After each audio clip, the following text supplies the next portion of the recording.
Dan semua ya? Kan sudah vaksin semua kan? Ada yang belum vaksin? Oh, nggak ada.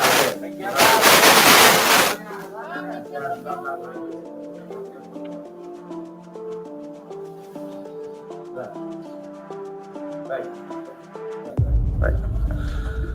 Bismillahirrahmanirrahim. Assalamualaikum warahmatullahi wabarakatuh. Selamat pagi rekan-rekan semuanya. Mohon maaf telah menunggu.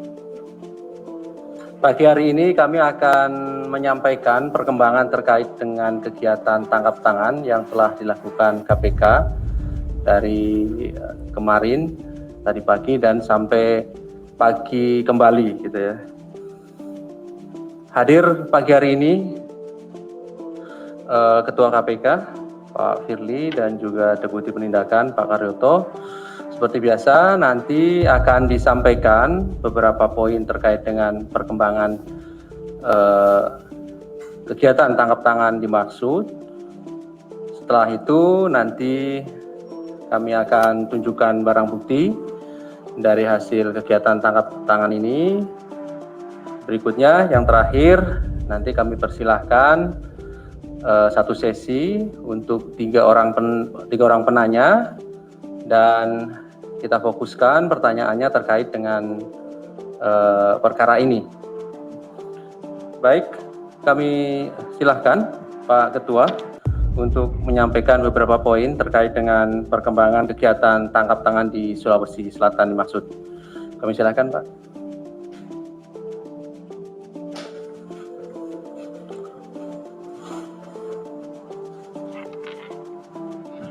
Bismillah. Assalamualaikum warahmatullahi wabarakatuh. Selamat pagi, salam sejahtera untuk kita sekalian. Om Swastiastu, Salam, Namo Buddhaya, salam kebajikan.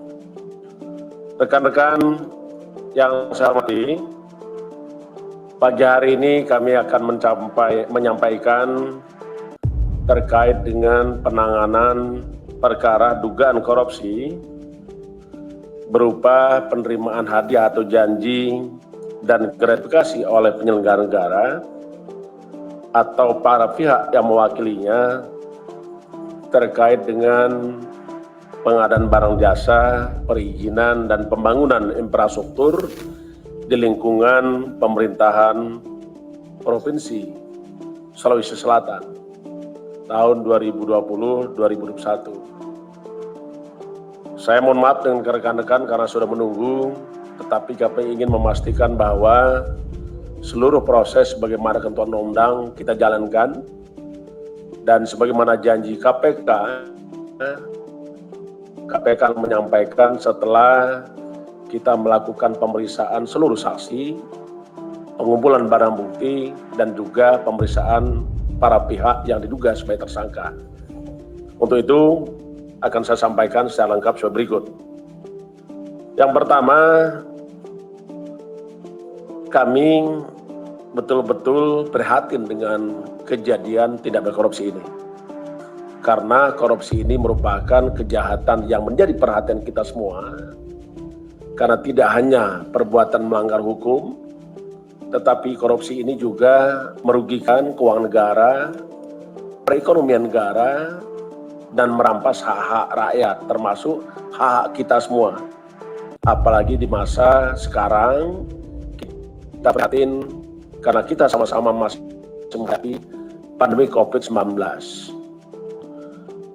Adapun kejadian yang kita tangani adalah tim KPK telah mengamankan 6 orang pada hari Jumat tanggal 26 Februari 2021 kurang lebih jam 23.00 sampai dengan dini hari di 3 tempat yang berbeda di daerah Sulawesi Selatan. Yang pertama adalah rumah dinas Saudara IR di kawasan Harta Sening, Jalan Pors Bulukumba, dan rumah jabatan dinas Gubernur Sumatera Sulawesi Selatan sebagai berikut. Yang pertama adalah AS, profesi adalah sebagai kontraktor. Yang kedua NY sebagai supir daripada saudara AS, seorang kontraktor. Ketiga, SB adalah ajudan dari saudara NA. ER, jabatan adalah Sekretaris Dinas PUPR Provinsi Sulawesi Selatan. F, pekerjaan adalah sopir dari keluarga saudara IR. NA adalah Gubernur Sulawesi Selatan. Adapun kronologis tangkap tangan, pada hari Jumat tanggal 26 Februari 2021, tim KPK menerima informasi dari masyarakat bahwa akan adanya dugaan terjadinya penerimaan sejumlah uang oleh penyelenggara negara yang diberikan oleh AS kepada NA melalui perantara saudara IR yang merupakan representatif dan sekaligus juga sebagai orang kepercayaan dari saudara NA. Pada pukul 24 waktu Indonesia Barat, AS bersama IF menuju ke salah satu rumah makan di Makassar, dan setiba di rumah makan tersebut telah ada saudara IR yang menunggu. Dengan beriringan mobil, IF mengemudikan mobil milik IR, sedangkan saudara AS dan ER bersama-sama dalam satu mobil milik AS menuju ke Jalan Hasanuddin Makassar. Dalam perjalanan tersebut, AS menyerahkan proposal terkait dengan beberapa proyek pekerjaan infrastruktur di Kabupaten Sinjai, Sulawesi Selatan tahun anggaran 2021 kepada ER. Sekitar pukul 21.00 waktu Indonesia Barat, IF kemudian mengambil koper yang diduga berisi uang dari dalam mobil milik AS yang selanjutnya dipindahkan ke bagasi mobil milik IR di Jalan Hasanuddin. Pada kira pukul 23.00 waktu Indonesia Tengah, AS diamankan saat dalam perjalanan menuju Bulukumba. Sedangkan sekitar pukul 00 waktu Indonesia Tengah, IR berserta uang dalam koper sejumlah sekitar 2 miliar rupiah turut disita dari rumah dinasnya. Pada sekitar 02.00 waktu Indonesia Tengah, saudara NA juga ikut diamankan oleh KPK dari rumah jabatan dinas Gubernur Sulawesi Selatan. Adapun konstruksi perkara setelah mengalami pemeriksaan dan pengumpulan barang bukti, maka kami sampaikan sebagai berikut. AS Direktur PT APB telah lama kenal baik dengan saudara NA yang berkeinginan mendapatkan beberapa proyek pekerjaan infrastruktur di Sulawesi Selatan tahun 2021.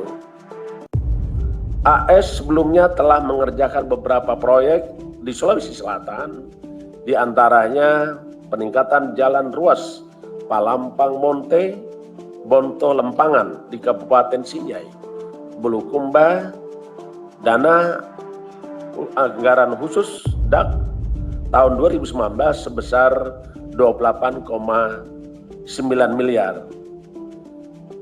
Berikutnya pembangunan jalan ruas Palampang Monte, Bonto Lempangan tahun 2020 dengan nilai proyek 15,7 miliar.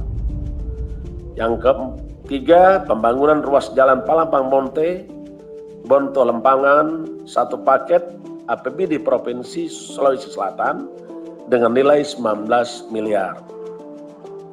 Berikutnya, pembangunan jalan pedestrian dan penerangan jalan kawasan wisata Bira, dana bantuan keuangan Provinsi Sulawesi Selatan tahun 2020 kepada Kabupaten Bulukumba.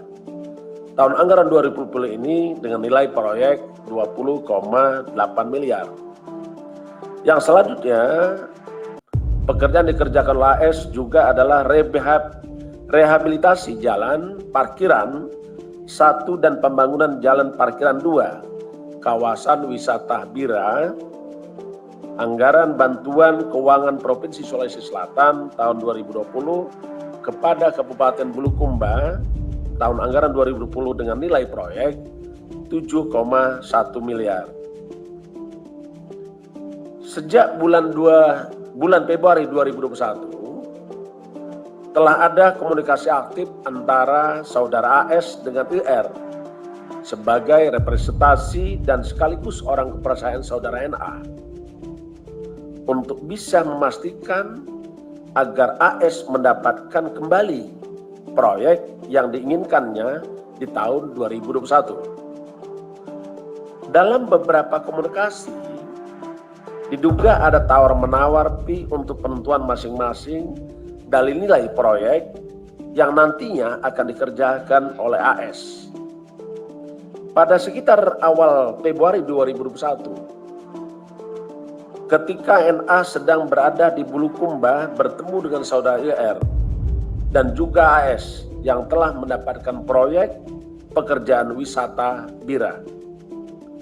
NA menyampaikan pada IR bahwa kelanjutan proyek wisata Bira akan kembali dikerjakan oleh AS, yang kemudian NA memberikan persetujuan dan memerintahkan IR untuk segera mempercepat pembuatan dokumen detail engineering design yang akan dilelang pada APBD tahun 2022. Di samping itu, pada akhir Februari 2021, ketika ER bertemu dengan NA, disampaikan bahwa proyek yang dikerjakan oleh AS di Bulukumba sudah diberikan kepada pihak lain. Saat itu NA mengatakan yang penting operasional kegiatan NA tetap bisa dibantu oleh AS. AS selanjutnya pada tanggal 26 Februari 2001 diduga menyerahkan uang sebesar 2 miliar rupiah kepada NA melalui saudara IR. Selain itu, NA juga diduga menerima uang dari kontraktor lain, di antaranya sebagai berikut. Pertama, pada akhir 2020, NA menerima uang sebesar 200 juta rupiah.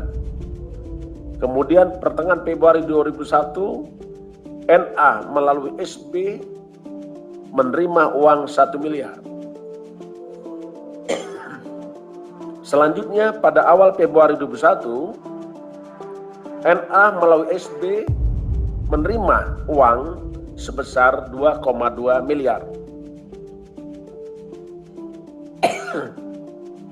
Berdasarkan keterangan para saksi dan bukti yang cukup, maka KPK berkeyakinan bahwa tersangka dalam perkara ini sebanyak 3 orang.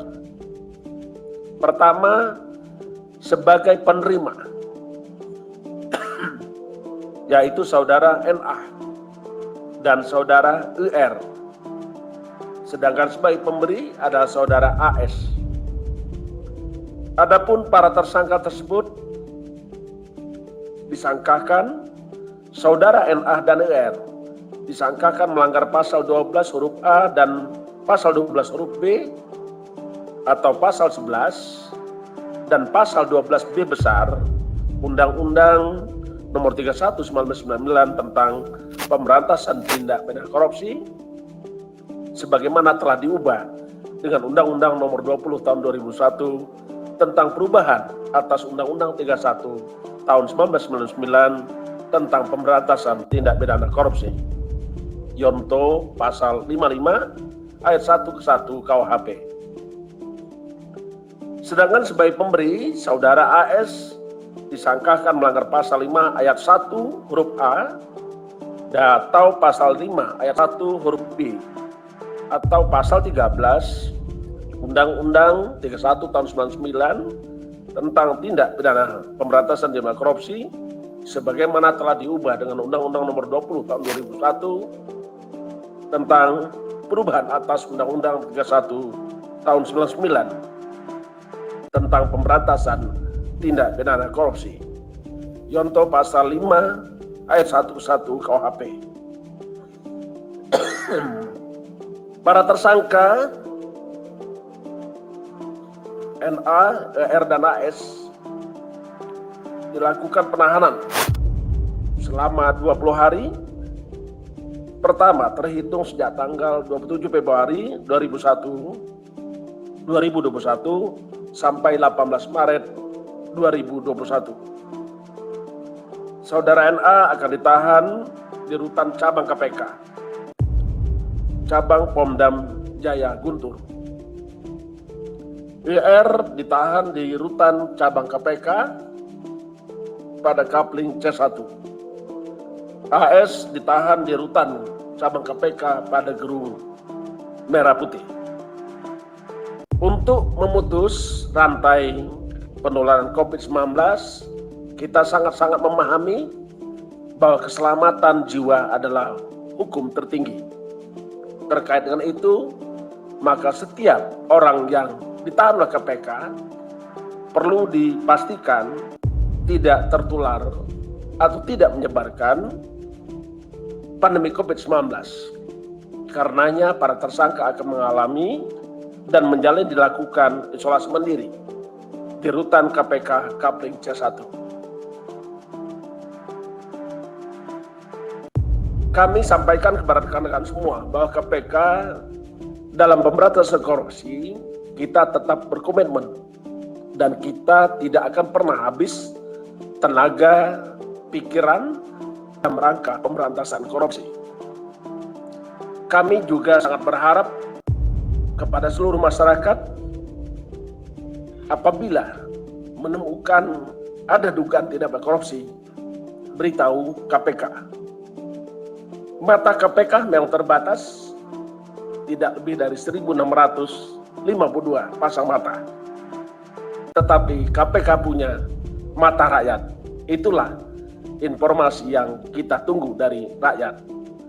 Dan KPK sampai hari ini tetap berharap partisipasi masyarakat, dan KPK mengucapkan terima kasih kepada rekan-rekan media seluruh rakyat Indonesia dimanapun berada yang telah membantu pemberantasan tindak pidana korupsi.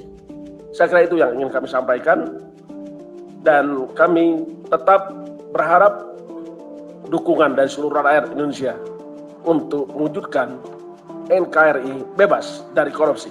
Terima kasih. Baik, terima kasih kepada Ketua yang telah menyampaikan beberapa poin terkait dengan perkembangan penanganan kegiatan tangkap tangan di Sulawesi Selatan. Sebelum nanti pertanyaan ya Mas Mario, kami akan tunjukkan barang bukti lebih dahulu dari kegiatan ini.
Baik, berikutnya kami silahkan 3 orang penanya untuk satu sesi ya. Satu, Mas Mario. Di belakang, Mas Sabir ya. Oke, satu lagi yang di tengah, ada? Atau 2 dulu? 2 dulu ya. Oke. Ya, terima kasih. Selamat malam. Saya Mario dari Metro TV. Saya ingin menanyakan soal tadi ada pernyataan dari Pak Ketua yang menyatakan ada sejumlah proyek, bahkan terakhir ada proyek yang jauh direncanakan 2019 terkait Bulukumba yang dikatakan kemudian ternyata proyek itu tidak jatuh ke AS tapi diberikan kepada kontraktor lain. Artinya bahwa sebelum peristiwa OTT ini sudah ada pemberian-pemberian yang diterima oleh NA. Dan informasi yang saya dapat adalah ada beberapa kontraktor yang diantaranya adalah PT Banteng Laut Indonesia. Dan ada pun yang diduga melakukan pemberian adalah saudara YG atau Yoga Gumlar kalau nggak salah yang memberikan juga uang. Yang kita tahu bahwa perusahaan Banteng Laut Indonesia ini dimiliki oleh Suni Tanuwijaya. Bahkan direkturnya ini sendiri merupakan sekretaris staf DPRD Pemprov DKI. Nah, ini cukup menarik, saya lihat bahwa ada antar perusahaan ini dimiliki oleh partai-partai yang kita tahu bahwa staf praksi bernama YG ini merupakan staf di Pemprov DPRD DKI. Agak lucu nih. Dan diduga itu sudah berhubungan jauh dengan saudara NA. Nah, pertanyaan saya, apakah benar salah satu kontraktor yang dimaksud oleh ketua itu adalah PT Banteng Laut Indonesia? Nah, kemudian apakah KPK juga akan melakukan pengembangan pertama ke proyek lain, bahwa tidak hanya pembangunan proyek infrastruktur, karena menurut saya ada banyak proyek yang juga dalam kurun waktu 2019, 2020, dan 2021. Seperti misalkan proyek cukup besar itu kan Makassar Newport, itu 2,8 triliun.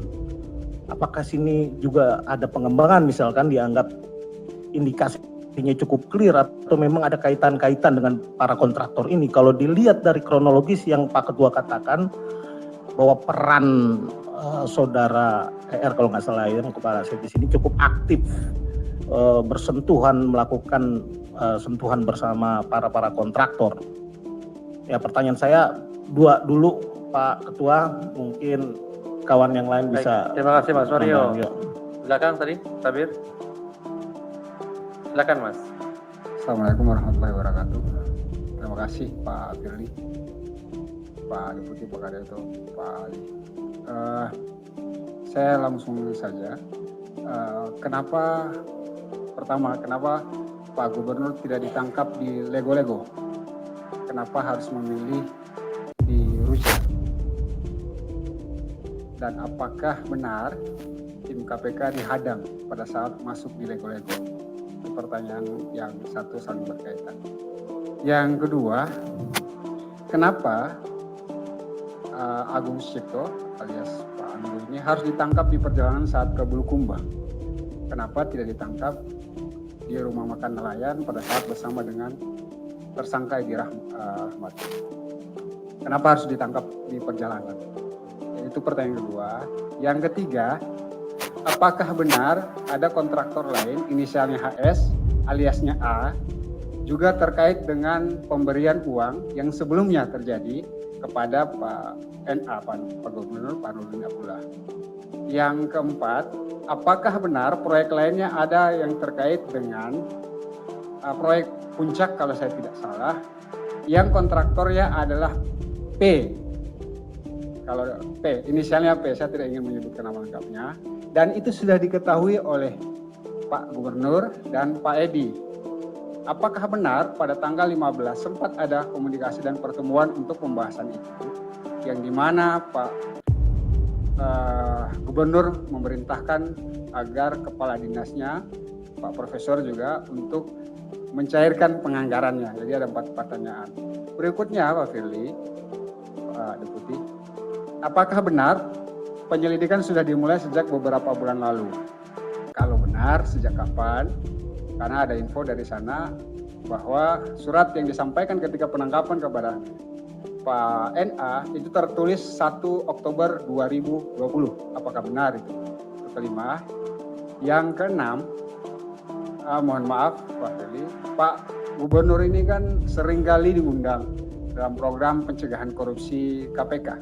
Mendapat penghargaan dari KPK, nilai MCP-nya sangat tinggi. Tahun 2019 kalau saya tidak salah ada penyelamatan 6,9 triliun. Artinya kan sebenarnya KPK sudah mengingatkan sejak lama, pendampingan sudah lama. Nah, kenapa masih terjadi seperti ini? Terakhir dari saya, sebenarnya di mana posisi keaktifan dari Pak Gubernur ini, Pak? Karena kan pasal yang disangkakan kan pertama pasal 12 ayat 1 huruf A, itu kan pasal aktif. Dan kenapa harus diterapkan pasal 12B, gratifikasi, Pak? Sedangkan kalau disebutkan tadi itu, ini kan pemburuan suap, kok tiba-tiba ada gratifikasi gitu, Pak? Mohon penjelasannya. Terima kasih. Oke, terima kasih Mas Safir. Saya beri kesempatan 1 orang penanya lagi, karena tadi saya beri kesempatan 3 orang. Ada yang mau bertanya? Silakan.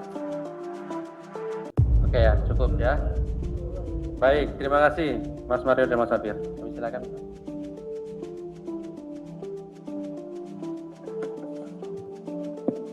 Terima kasih kepada Saudara Mario yang tadi cukup komprehensif pertanyaannya. Tentu setiap informasi yang diterima oleh KPK termasuk malam hari ini dari rekan-rekan wartawan tentu kita tampung dan kita akan tindak lanjuti dengan cara pendalaman. Tentu kalau yang kita sampaikan hari ini adalah perkara yang ditangani oleh KPK terkait dengan tindak pidana korupsi berupa dugaan pemberian hadiah atau janji yang dilakukan oleh para pihak kepada penyelenggara negara. Itu dulu yang pertama. Tetapi kita memang tidak pernah menutup diri untuk menerima informasi dari seluruh masyarakat termasuk rekan-rekan media. Karena pada prinsipnya tidak ada orang bisa sukses tanpa orang lain, termasuk KPK. Karenanya kita sangat-sangat memberikan apresiasi apa yang disampaikan oleh informasi oleh Mas Mario maupun Mas Sabir tadi. Terima kasih, itu akan lagi terlanjut. Tetapi hari ini kita sedang menangani perkara yang sebagaimana tadi saya sebutkan adalah dugaan penerima hadiah yang dilakukan oleh saudara NA, IR, dan juga termasuk dengan saudara AS tadi itu. Kenapa ini menjadi penting? Karena kita prinsip bahwa the sunrise and the sunset principle itu harus ditetapkan. Seketika orang ditetapkan sebagai tersangka, maka dia harus memiliki hak yang sama untuk mendapatkan pemeriksaan secara cepat dan tetap dihormati hak asasi manusia.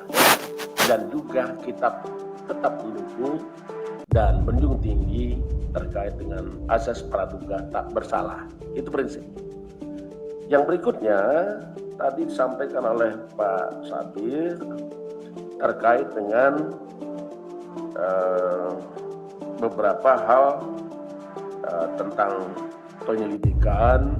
Ada informasi 1 Oktober 2020. Kami ingin sampaikan bahwa proses penyelidikan itu adalah serangkaian tindakan penyelidik dalam rangka menemukan suatu peristiwa dan menentukan peristiwa ini adalah peristiwa pidana guna dilakukan untuk penyidikan. Jadi saya kira itu, Mas. Yang berikutnya, kalau tadi disampaikan terkait dengan prestasi atau apresiasi yang pernah diterima oleh saudara NA termasuk dengan beberapa penghargaan, tentu itu diberikan sesuai dengan prestasi dan waktu tempat tertentu. Jadi kita memang memberikan apresiasi dengan seluruh pejabat negara yang dinilai untuk berprestasi. Tetapi coba ingat bahwa korupsi itu disebabkan karena ada kekuasaan. Korupsi itu disebabkan karena ada kesempatan. Korupsi itu terjadi karena ada keserakahan, ada kebutuhan. Dan yang paling penting lagi adalah jangan berpikir bahwa setiap orang yang sudah menerima penghargaan tidak akan melakukan korupsi. Kenapa?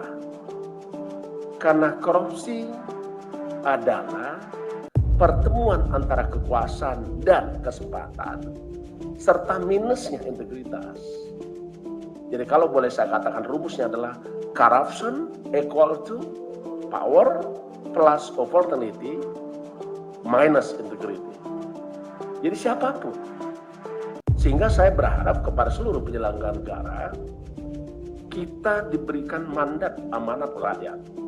Maka peganglah amanah itu, jauhi perilaku korupsi. Karena korupsi, tindak pidana korupsi itu setidak-tidaknya ada 30 jenis tindak pidana korupsi. Sebagaimana diatur dalam Undang-Undang 31 tahun 99 yang telah dirubah dengan Undang-Undang 20 tahun 2001. Jumlahnya ada 30 jenis. Ini hal yang paling penting adalah bagaimana penyelenggara tetap berkomitmen untuk tidak melakukan korupsi dan dia terus membangun, menjaga, serta memelihara amanah rakyat, integritas dirinya. Nah, hanya itu yang kami ingin sampaikan. Karena pemberantasan korupsi itu tidak hanya dilakukan dengan tindakan, tapi kita juga melakukan pendidikan masyarakat supaya meningkatkan integritas para penyelenggara negara, aparatur pemerintah, supaya integritas meningkat, tidak melakukan korupsi.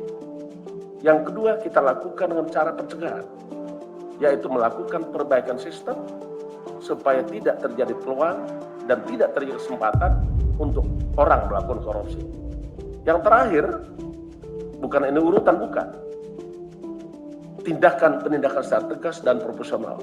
Jadi siapapun yang melakukan tindak pidana korupsi, kami tidak pernah pandang bulu. Karena itu adalah prinsip kerja KPK.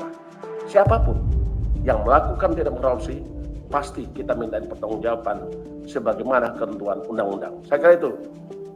Kalau ada yang belum lengkap, nanti bisa ketemu lagi.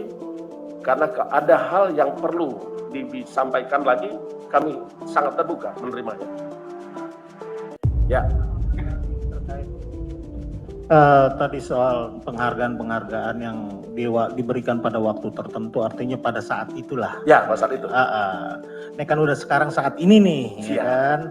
Kira-kira penghargaan KPK itu akan dicabut nggak? Kira-kira ini kan saat ini nih, kalau kemarin kan saat itu. Satu. Terus kedua, berkaitan dengan prinsip proses penyidikan cepat. Ini kira-kira habis kompers masih lama nggak? Ya ini harapan teman-teman. Ya dua itu aja Pak, itu penting banget karena kita udah lelah. Yang kedua terkait prinsip proses penyidikan yang efektif dan cepat. Kira-kira masih lama nggak nih? Habis ini dikeluarin nggak nih? Kita udah capek nih, udah lelah dari pagi. Itu aja.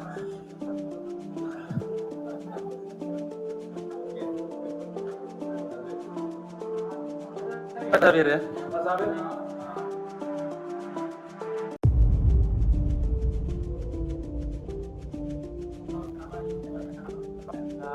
Ada P sama misalnya perhitungan, ada HA juga yang juga sebelum penangkapan itu terjadi komunikasi dengan Pak Edi gitu ya Pak.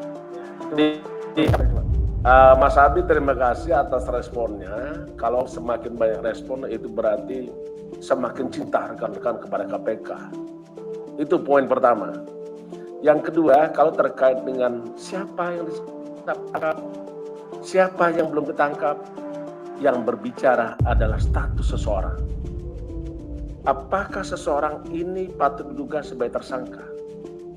Karena pada prinsipnya, tersangka adalah seseorang yang karena perbuatannya atau keadaannya berdasar bukti permulaan cukup patut diduga sebagai tindak pidana.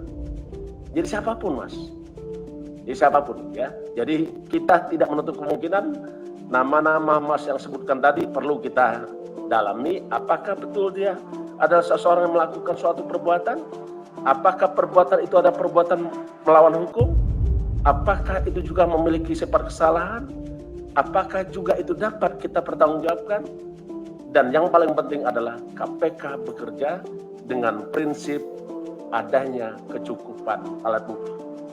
Jadi jangan khawatir, kalau ada yang belum ketangkap, seketika alat bukti cukup, pasti dilakukan penangkapan.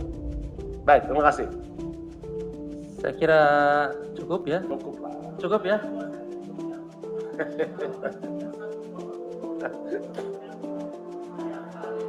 Ya. Oke, Oke, saya kira cukup. cukup ya. Ya, terima kasih. Baik. Ya, Terima kasih. terima kasih atas dukungan kawan-kawan. Sampai menunggu sehingga dini hari. Ya, terima kasih. Baik. Terima kasih Pak Ketua dan Pak Deputi Bidang dan rekan-rekan semuanya yang hadir pada pagi hari ini. Assalamualaikum warahmatullahi wabarakatuh.